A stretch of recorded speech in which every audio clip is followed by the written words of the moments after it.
doing it. We're doing it. And I'm sure you're enjoying this as much as I am.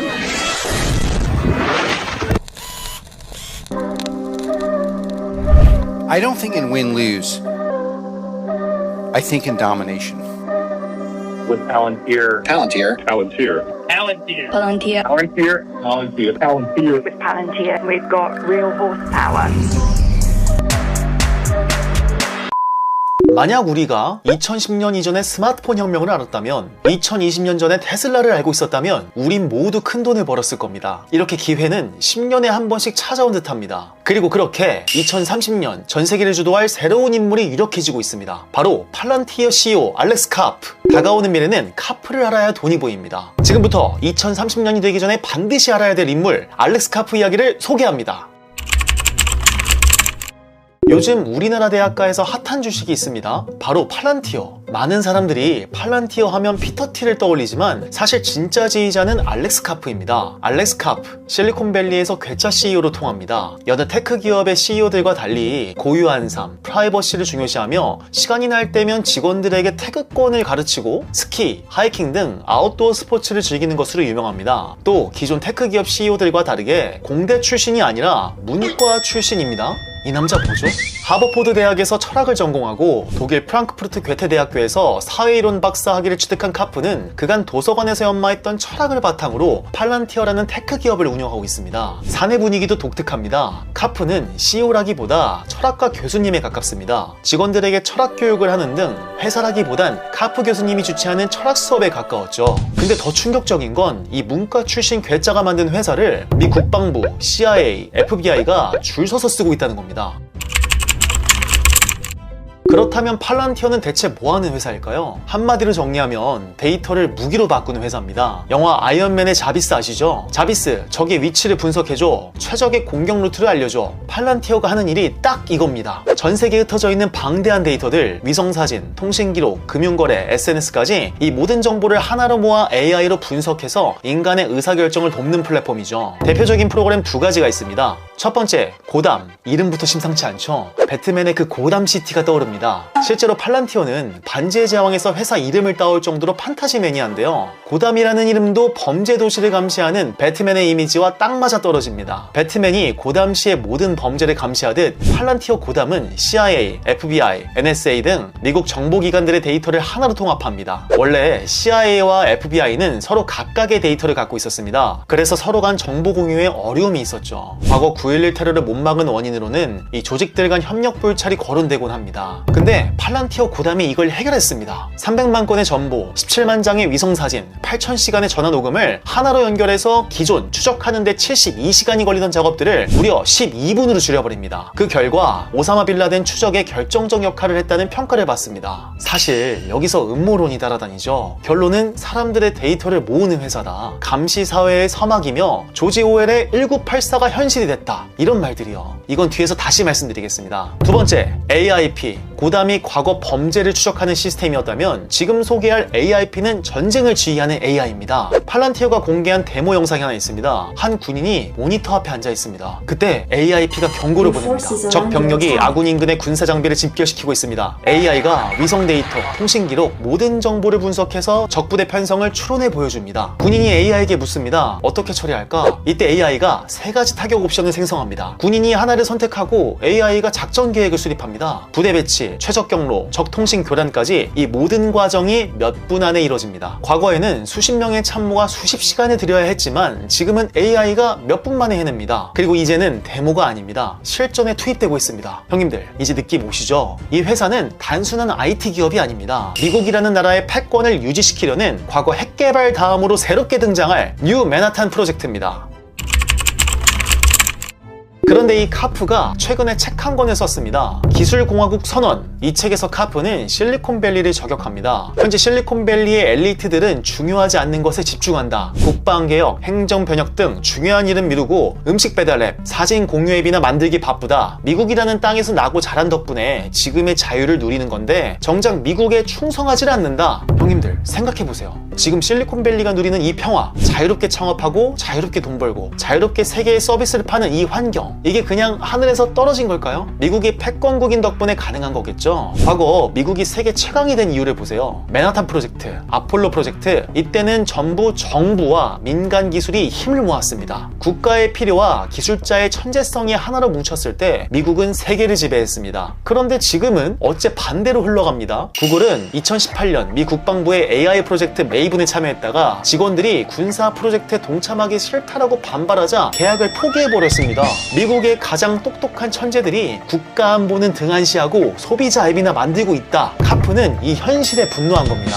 왜냐? 바로 뒤에서 바짝 쫓아오는 경쟁국이 있거든요. 중국이 달라졌습니다. 과거의 짝퉁이나 만드는 나라가 아닙니다. 2025년 1월 중국 양원평이 이끄는 딥시크가 실리콘밸리를 패닉에 빠뜨립니다. 챗 GPT급의 성능을 미국의 수십 분의 1 비용으로 만들어버렸기 때문이죠. 근데 진짜 무서운 건 중국은 이 기술이 군사로 잘 넘어갔다는 겁니다. 최근 중국 방산업체 노린코는 딥시크를 탑재한 자율주행 전투지원 차량 P60을 공개합니다. 이 차량은 스스로 판단하고 이동하며 작전을 수행합니다. 아까 아이언맨의 자비스처럼 돼가는 거죠. 또 수천 대의 드론이 때를 지어 알아서 목표물을 추적하고 로봇계가 때를 지어 정찰합니다. 현재 시안기술대학은 딥시크 탑재 덕분에 기존 전장에서 48시간 걸리던 일을 48초로 줄였다고 발표합니다. 이건 단편적인 사례가 아닙니다. 중국의 군사 AI 관련 특허 출원수는 이미 미국을 추월했고 지금 기업과 정부가 하나의 팀으로 뭉쳐 패권국 차지라는 목표에 혈안이 되어 있습니다. 그 사이에 미국 인재들은 음식 배달 앱이나 만들고 있으니 카프는 이 현실이 두려운 겁니다. 카프는 경고합니다. 21세기 뉴 맨하탄 프로젝트는 하드웨어가 아니라 소프트웨어다. 형님들, 여기서 핵심을 짚어야 됩니다. 과거의 전쟁은 하드웨어가 결정했습니다. 누가 더 센 칼을 가졌는가, 누가 더 센 총을 가졌는가, 누가 더 센 폭탄을 가졌는가, 전부 물리적인 실물 무기, 즉 하드웨어의 싸움이었습니다. 근데 지금은 다릅니다. 아까 보셨죠? 팔란티어 자비스가 전장에서 뭘 했나요? 인간 대신 판단을 합니다. 적 부대를 분석하고 타격을 제시합니다. 수십 명의 인간이 머리 맞대고 하던 일을 소프트웨어가 몇 분 만에 해버립니다. 즉 앞으로의 전쟁은 총이 얼마나 세냐가 아니라 인간 대신 판단하는 AI가 얼마나 더 똑똑하냐, 하드웨어가 아니라 소프트웨어가 승패를 가르는 겁니다. 카프는 말합니다. 우리는 국가와 기업이 함께 해야만 이번에도 살아남을 수 있다. 지금 전 세계는 이렇게 소프트웨어 전쟁의 한가운데에 있습니다. 총소리는 없지만 AI가 전장을 지배하는 시대, 즉 코드가 곧 국력인 시대가 다가오고 있습니다. 그리고 팔란티어는 그 전쟁의 중심에 서 있는 회사입니다. 시가총액 3천억 달러, 미 국방부 AI 계약의 핵심 파트너, 이것이 현재 알렉스 카프가 다가오는 세계에 떠오르는 인물이자 뉴 맨하탄 프로젝트의 주인공으로 불리는 이유입니다. 자, 여기까지 들어보시면 이런 생각 드실 겁니다.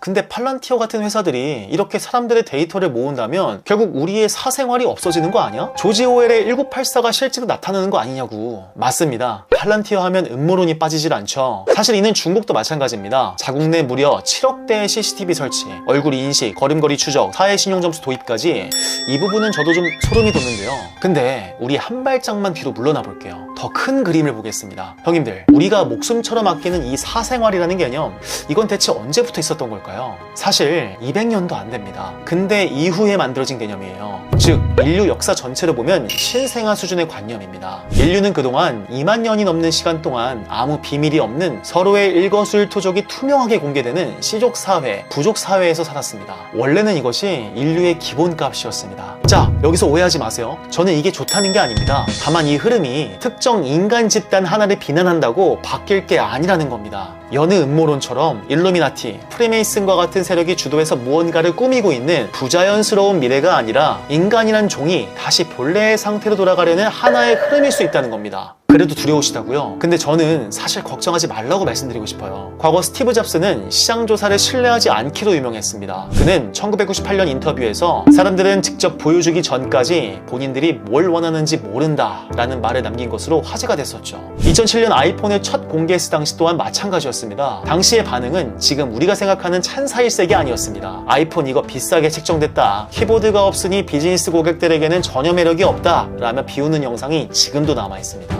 하지만 결과는 지금 전 세계는 스마트폰 없이 못 사는 세상이 됐습니다. 다가오는 세상도 마찬가지입니다. 지금은 이상하고 불편해 보이지만 우리가 스마트폰에 적응했듯이 현재는 AI에 적응하듯이 또 그때 가면 우리들은 아무 일 없던 것처럼 잘 적응해버릴 겁니다. 인간은 늘 그래왔으니까요. 그래서 중요한 건 매번 다가오는 변화들을 그저 두려워만 할 게 아니라 이 흐름을 읽고 준비하는 겁니다. 자, 그래서 미국, 중국 둘 중에 누가 이길까요? 사실 누가 이기느냐보다 더 중요한 질문이 있습니다. 방금 제가 말씀드렸죠? 사생활이라는 200년짜리 신생관념이 무너지고 2만 년의 투명한 자연으로 돌아간다고. 이건 사생활만의 이야기가 아닙니다. 미국이건 중국이건 누가 이기든 결국 우리는 다시 수학의 세상으로 돌아갑니다. 이게 무슨 말이냐? 수학은 인간이 발명한 게 아닙니다. 행성이 일정하게 궤도를 도는 것, DNA가 일정하게 이중나선으로 꼬이는 것, 나무가 일정하게 나이테를 그리면 나이를 먹는 것, 이건 인간이 태어나기 전부터 있었던 우주의 패턴입니다. 인간은 그 패턴을 자기 언어로, 즉 수학으로 풀어낸 것뿐이죠. 그런데 인류는 지난 200년간 이 자연의 법칙 위에 인위적인 시스템을 덮어 씌워왔습니다. 자본주의, 사회주의, 공산주의, 좌파, 우파, 진보, 보수, 전부 산업혁명 이후 인간이 만들어낸 200년짜리 인위적 시스템입니다. 그런데 지금 무슨 일이 벌어지고 있나요? 미국이 이기든 중국이 이기든 둘 다 결국 AI라는 소프트웨어로 싸우고 있습니다. 그리고 그 본질은 0과 1로 이루어진 코드, 즉 수학입니다. 형님들, 이념의 시대가 끝나고 다시 수학의 시대가 오고 있는 겁니다. 그리고 여기서 비트코인이 등장합니다. 비트코인은 인간이 설계했지만 한번 가동되고 나서는 인간의 개입 없이 스스로 움직입니다. 어떤 국가도 어떤 정부도 어떤 CEO도 비트코인을 끌 수가 없습니다. 지금까지의 돈은 인간이 주도해서 찍어낼 수 있었습니다. 하지만 비트코인은 인간 영역의 범주를 벗어나 0과 1이라는 코드, 즉 수학이라는 자연의 영역으로 레이어가 올라가 버렸습니다. 그러니까 인간 세상의 것이 아닐 수 있다는 거죠. 그 누구도 막을 수 없는 자연 현상이 돼버린 겁니다. 철학에서는 이런 시각을 신유물론이라고 합니다. 쉽게 말하면 이 세상의 주인공은 인간이 아니라 모든 사물, 자연들이 다 같이 서로 연결되어 이 세상을 움직이고 있다는 겁니다. 이 시선으로 보면 음모론도 다르게 보입니다. 음모론자들은 항상 말하죠. 이 세상은 몇몇 권력 집단이 짜놓은 시나리오대로 돌아간다. 정말 그럴까요? 만약 이 세상이 소수의 인간 집단의 뜻대로만 돌아간다면 그간 왜 비트코인 하나 없애질 못했을까요? 워렌 버핏, 찰리 먼거, 빌 게이츠, 제이미 다이먼, 레리 핑크, 나신 탈레브, 최근에는 영화 빅쇼트의 주인공 마이클 버리까지 그동안 이 세상의 수많은 천재들이 비트코인은 망할 거라고 끊임없이 경고했습니다.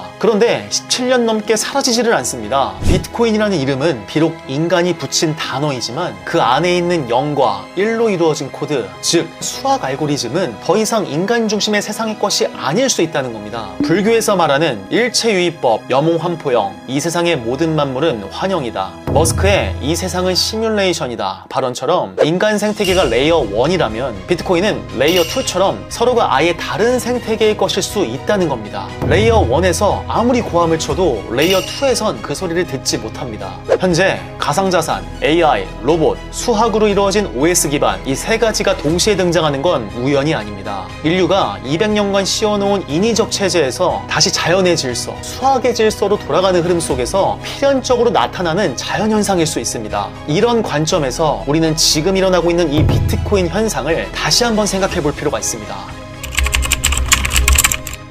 카프는 그의 책에서 말합니다. 미국이 다시 패권을 잡으려면 미국인이라는 소속감을 갖고 뭉쳐야 한다. 미국에는 카프가 있고 중국은 국가 전체가 움직입니다. 그런데 한국은 아직 아무도 이 판을 잡으려 하질 않습니다. 형님들, 솔직히 우리 지금 뭐 하고 있습니까? 남녀 갈등, 계층 갈등, 지역 갈등, 서로 커뮤니티에서 싸우기 바쁩니다. 그 사이에 이 세상은 완전히 뒤집히고 있는데 우리는 싸우느라 이걸 모르고 있습니다. 과거를 돌아보세요. 인터넷의 부상, 스마트폰 혁명, AI 혁명, 이때마다 대한민국은 매번 퍼스트 티어는커녕 세컨 티어에도 못 들었습니다. 그런데 아직 자리가 남은 판이 딱 하나 있습니다. 바로 가상자산입니다. 전 세계가 디지털 문명으로 넘어가는 이 전환기에 또 세계가 K라는 브랜드에 호감을 보이는 이때 우리 대한민국의 2030들이 지금부터 가상자산을 먼저 이해하고 선점한다면 다가오는 미래에 가상자산이라는 한 축은 정말 이 분야만큼은 대한민국이 퍼스트 티어에 설 수 있지 않을까요? 그러니까 우리 싸우지 맙시다. 현재 세상이 바뀌고 있습니다. 이념의 시대가 끝나고 수학의 시대가 오고 있습니다. 그리고 0과 1로 이루어진 비트코인은 분명 그 시대를 위한 점유물입니다. 형님들, 다가오는 2030년까지 알렉스 카프를 기억하세요. 그가 싸우고 있는 소프트웨어 전쟁의 본질을 보면 앞으로 우리는 어디로 가는지, 당장 무엇을 해야 될지 보이게 됩니다. 그리고 여기까지 시청하신 형님들께 진심으로 존경을 표하고 싶습니다. 왜냐하면 우리는 아직도 코인이라고 하면 코인 이름만 외우고 사기라는 등 업비트 보면서 오늘 오르고 내리는 걸로 싸우기 바쁘거든요. 그래서 여기까지 온 여러분은 더욱 특별합니다. 지금 구독만 눌러두세요. 다음 영상은 더 깊은 이야기를 가져오겠습니다. 여러분, 비트코인 투자는 철학입니다.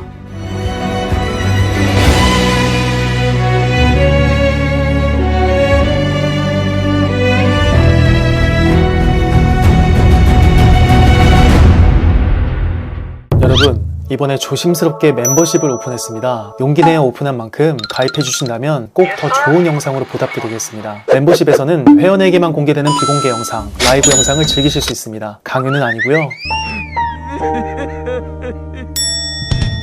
저희 병신 새끼야.